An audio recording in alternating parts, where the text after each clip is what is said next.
We're in Moscow tonight. We're here to interview the president of Russia, Vladimir Putin. We'll be doing that soon.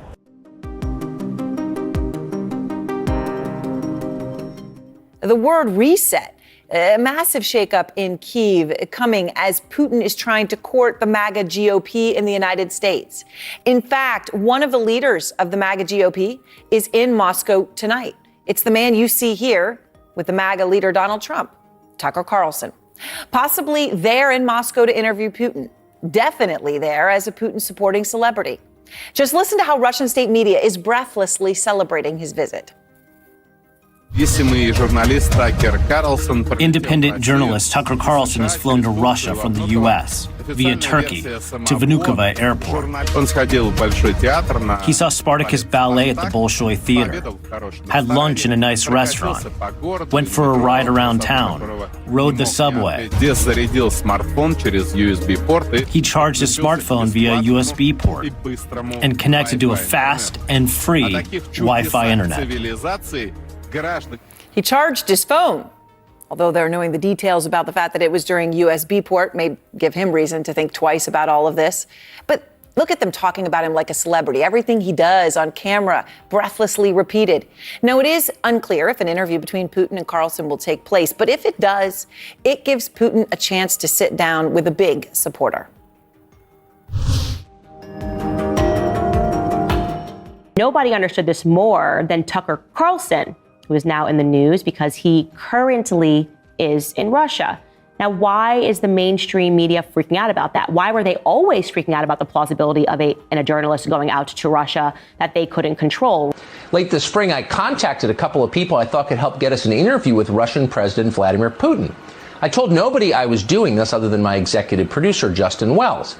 I learned from a whistleblower that the NSA planned to leak the contents of those emails to media outlets. Why would they do that? Well, the point, of course, was to paint me as a disloyal American, a Russian operative, been called that before, a stooge of the Kremlin, a traitor doing the bidding of a foreign adversary. And of course, I'm hardly the only person who's been accused of those things in the last several years. We've seen this movie several times now. So you can imagine the absolute meltdown that ensued over the weekend when people realized that Tucker touched down in Moscow. They are already full force, the neocons and the liberals, trying to say that Tucker is a traitor. Look at this. This is a tweet from Adam Kinzinger. He wrote, "He is a traitor."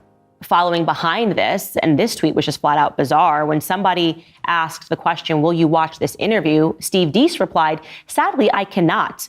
For we must dutifully chart the fentanyl coming over our own border and dare not discuss anything outside of our country until that problem is solved. I was reliably informed last year when perhaps our most strategic ally was attacked by Muslim savages." So he's referring to the fact that Tucker said that we shouldn't be sending over aid, obviously, to Israel or Ukraine when our border is wide open. But why would him going to speak to Vladimir Putin conflict with that?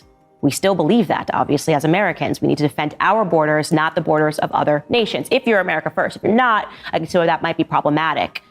Gary Kasparov, the co-founder of World Liberty Congress, jumped in as well, and he said interviewing a genocidal dictator like Putin isn't contributing anything but more lies and propaganda, nothing but poison. It's only revealing about Tucker, in case anyone still doubted that he's a willing Kremlin tool like his idol Trump. So yeah, they are very upset about this, which is a strong departure from what they've said in the past when, quote unquote, journalists went over to interview people in the Taliban and Al-Qaeda.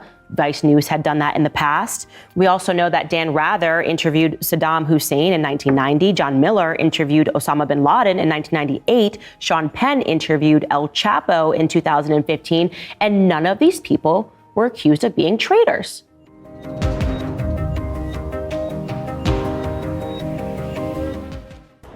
We are not here because we love Vladimir Putin.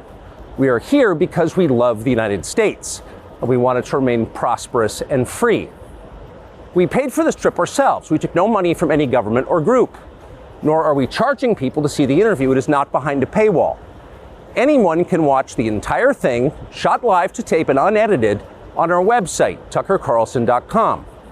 Elon Musk, to his great credit, has promised not to suppress or block this interview once we post it on his platform, X, and we're grateful for that.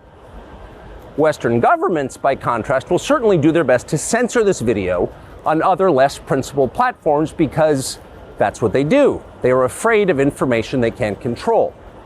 But you have no reason to be afraid of it. We are not encouraging you to agree with what Putin may say in this interview, but we are urging you to watch it. You should know as much as you can. And then, like a free citizen and not a slave, you can decide for yourself. Thanks.